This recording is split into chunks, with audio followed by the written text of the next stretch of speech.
સ્થાનિક સ્વરાજ્યની ચૂંટણી પૂર્વે ગોધરામાં રાજકીય ખળભળાટ મચી ગયો છે।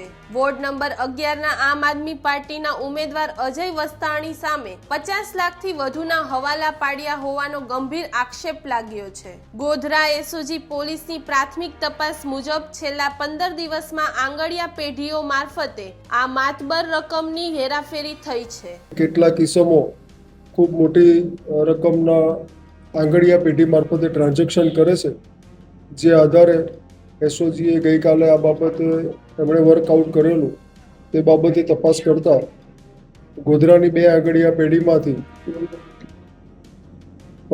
3 ઇસમો, જેમાં અજય વસ્તાણી જે ગોધરા ટાઉન વોર્ડ નંબર 11ના આપ પક્ષના ઉમેદવાર છે, તેમજ અન્ય 2 ઇસમોના નામ આમાં ખુલવા પામેલ છે। અંદાજે હાલમાં 50 લાખ રૂપિયા સુધીની લેતી દેતી કરેલ હોવાની હકીકત મળેલ છે।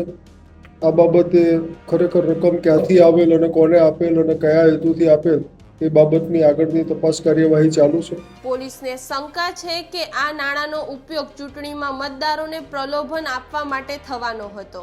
જો કે ઉમેદવાર અજય વસ્તાણીએ આ તમામ આરોપોને રાજકીય ષડયંત્ર ગણાવ્યા છે। હાલ પોલીસ આંગળિયા પેઢીઓના રેકોર્ડ અને સીસીટીવી તપાસી રહી છે। જો આ પુરાવા મળશે તો ઉમેદવારની મુશ્કેલીઓ વધી શકે છે। જોતા રહો ગુજરાત વંદન। ધન્યવાદ।